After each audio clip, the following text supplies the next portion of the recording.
selamat datang dan selamat bergabung kembali bersama dengan kami di podcast San Clement 1 Sepinggan Balikpapan. Bersama saya lagi, Selfie, MC, dan juga pada kali ini saya ditemani dan kehadiran bintang tamu yang spesial yaitu Suster Viani MASF. Halo Suster. Halo, selamat malam. Suster gimana kabarnya? Oh, luar biasa, puji Tuhan selalu sehat. Puji Tuhan sehat. Suster gimana tadi perjalanannya? Apakah suster diantar atau bawa kendaraan sendiri? Oh, kebetulan tadi kami menggunakan kendaraan umum. Ya. Kami naik Maxim, jadi mobilnya berganti-ganti ya karena naik Maxim. Naik taksi online ya? Iya, betul. Okay. Nah, suster ini kan adalah seorang biarawati ya, suster ya. Betul. Suster sudah berapa lama menjadi seorang biarawati? Saya sudah 15 tahun kalau 15 ditambah dengan pendidikannya 4 tahun.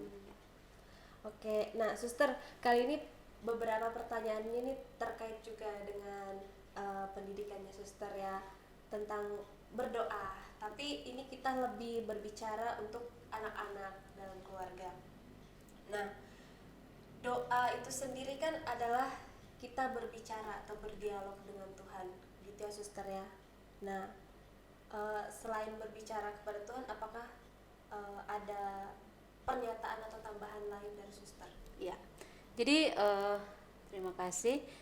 Kalau kita berdoa ya berarti kita berdialog dengan Tuhan. Iya. Nah, kalau kita berdialog berarti kita boleh mengungkapkan apa saja yang kita rasakan, entah itu rasa suka, rasa duka, terlebih rasa syukur yang perlu kita sampaikan kepada Tuhan ketika kita berdoa. Jadi tidak hanya dukanya saja, tetapi kita juga perlu mengungkapkan rasa syukur kita kepada Tuhan karena dalam kehidupan kita sungguh mengalami bahwa Tuhan senantiasa menyertai perjalanan hidup kita. Iya, kadang juga kan orang tunggu susah-susah dulu nih, Iya, suster ya, betul. baru datang ke Tuhan, nanti giliran sudah sukacita atau penuh syukur tuh biasa lupa dulu sama Tuhan sesaat. Iya, betul. Nah, oke. Berbicara perihal didikan doa untuk anak-anak. Nah, ini kira-kira nih suster, sebenarnya sejak kapan sih orang tua itu harus memberikan pemahaman atau didikan cara berdoa untuk anak-anak mereka? Ya, jadi sebetulnya kapan seorang anak itu diberikan pemahaman tentang doa itu sebetulnya seharusnya itu sedini mungkin. Bahkan dalam kandungan anak-anak itu juga mungkin sudah dibiasakan untuk berdoa dan itu dilakukan oleh orang tua ya. Dan ketika anak-anak di rumah itu juga mereka juga kan bersama orang tua itu lebih lama ya ketimbang mereka di sekolah. Jadi misalnya kalau anak-anak usia dini itu kan mereka waktu di sekolah, saya pengalaman di TK itu anak-anak itu kan sehari itu kan waktunya hanya 3 jam di sekolah, sedangkan waktu yang selebihnya itu kan berada di rumah bersama orang tua. Nah, itu saya kira bahwa di keluarga itu adalah tempat pendidikan iman yang baik bagi anak-anak untuk belajar berdoa. Itu. Seperti itu ya suster. Ya. Berarti sedini mungkin, Sedini bahkan mungkin. di usia mungkin seorang ibu itu lagi mengandung tuh bisa ya. Bisa. Nah, lalu untuk orang tua sendiri itu sebenarnya waktu yang tepat untuk melatih dalam artian berarti prakteknya ya suster ya. Prakteknya itu dimulai sejak kapan? Mungkin sama juga ya. Kalau untuk melatih cara berdoanya itu ya sedini mungkin juga ketika mereka berada di rumah. Jadi anak-anak usia dini itu sebetulnya mereka melihat atau melakukan apa yang mereka lihat. Jadi ketika mereka berada di rumah itu mereka melakukan apa yang dilakukan oleh orang tuanya. Ya. Jadi misalnya dia terbiasa dari kecil melihat orang tuanya berdoa, berarti hal yang sama tidak sulit bagi dia untuk dia lakukan. Jadi ya mungkin sama seperti tadi pertanyaan yang sebelumnya bahwa kapan mereka harus dilatih untuk berdoa ya sedini mungkin juga dari mereka berada di rumah ya. Jadi mereka melihat dulu, biasanya anak-anak itu biasanya melihat dulu lalu mereka ikut melakukan apa yang mereka lihat. Iya. Nah, tapi kalau misalnya anak-anak juga mungkin melakukan kesalahan-kesalahan seperti kan biasanya kalau anak kecil tuh dilatih berdoa kan, kalau kita Katolik kan tanda salib tuh Ya. yang paling awal sekali itu kan biasanya mereka suka terbalik ya Iya, suster. betul, betul. Namun kan banyak orang tua yang langsung kayak memarahi bilang jangan seperti itu. Ada juga orang tua yang mungkin memberikan pemahaman secara lembut bilang, nah kalau cara berdoa Katolik itu seperti ini, jangan seperti itu. Itu adalah cara yang salah. Nah, apakah sebaiknya orang tua itu ketika anak mungkin anak kecil ya, Ya. itu kan penuh dengan perasaannya suster yang mudah baper kan sebenarnya. Itu apakah sebaiknya orang tua itu harus berbicara lembut kah, atau mungkin harus dibentak dulu anaknya gitu? Mungkin menurut suster yang berpengalaman dalam dunia pendidikan juga, sebenarnya kalau untuk mendidik anak-anak itu supaya mereka bisa mengerti itu cara-caranya seperti apa, suster? Iya.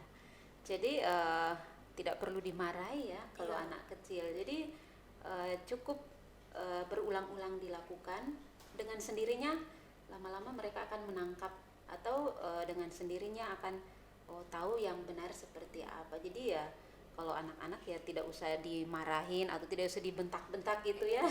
Nanti takutnya malah jadi nggak mau belajar, Trauma ya, lagi nanti trauma dia gitu ya. Jadi ya tidak usah dibentak atau tidak usah dimarahin, tapi diberikan contoh yang baik, yang dibetulkan tapi dengan cara yang Lembut ya, suster gitu ya. Seperti itu. Iya, berarti jangan dibentak-bentak ya Iya. suster ya. Biasa kan kadang tuh orang tua itu kalau sudah emosi tuh lampiaskannya ke anak-anak. Jadi biasa anak-anak itu agak trauma ya suster. Iya, iya. Ya mungkin kita sambil minum juga Oh, boleh loh suster. boleh. Cuman mohon maaf nih suster, nggak ada sponsor. Dihilangin dulu mereknya sementara. Ya sebelum kita lanjut dulu, kita minum dulu ya suster. Ya, gimana suster perasaannya?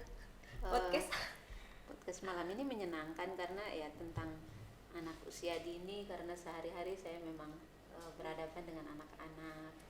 Suster itu ngajar anak TK kah atau SD? TK. TK. TK. TK besar sama kecil? TK besar. TK besar. TK besar. Oke, suster, nyambung tadi ke pertanyaan yang sebelumnya.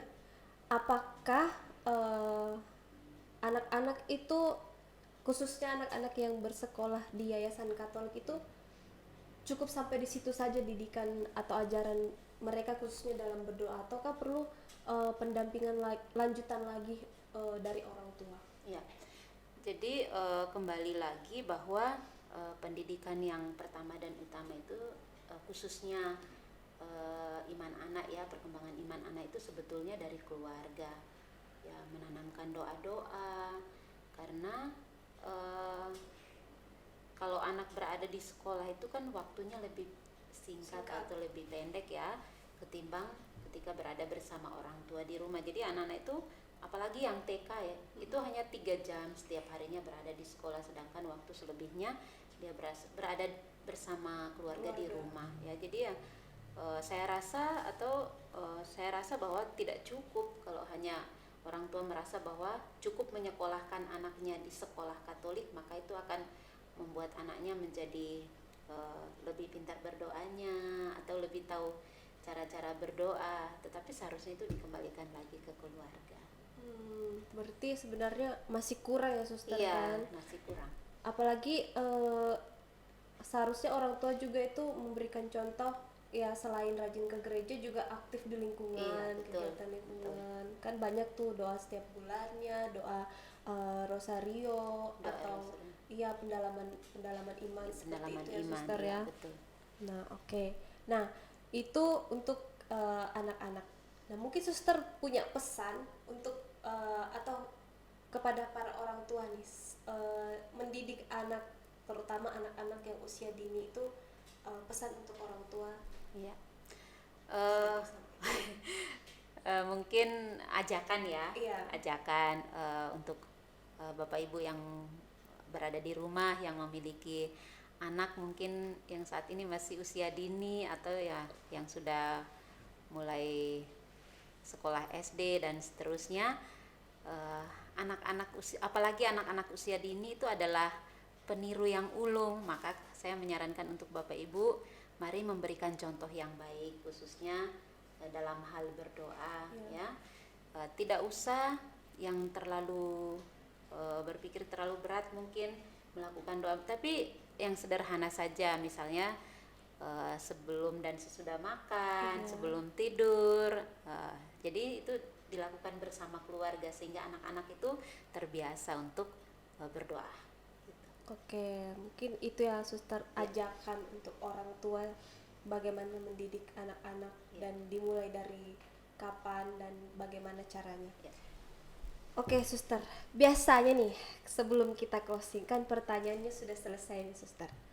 Sebelum kita closing itu biasanya ada quotes atau pernyataan singkat atau kalimat singkat untuk para penonton yang ada, yang mungkin menonton nantinya podcast ini. Quotes untuk umat di rumah nih yang menonton podcast ini, apa suster? Sebab di mana 2 atau 3 orang berkumpul dalam namaku, di situ aku ada di tengah-tengah mereka. Injil Matius bab 18 ayat 20. Ya, itu dia quotes terakhir atau menuju closingan dari Suster Viani MASF. Quotesnya tadi diambil dari Injil Matius. Para umat yang menonton silahkan dibuka kitab sucinya ya, jangan dianggurin di rumah suster ya. Baik, itu dia podcast kita kali ini. Terima kasih untuk umat yang sudah menyaksikan podcast kita kali ini bersama dengan Suster Viani MASF. Dan selamat bertemu kembali dan sampai jumpa di podcast berikutnya. Tuhan Yesus memberkati.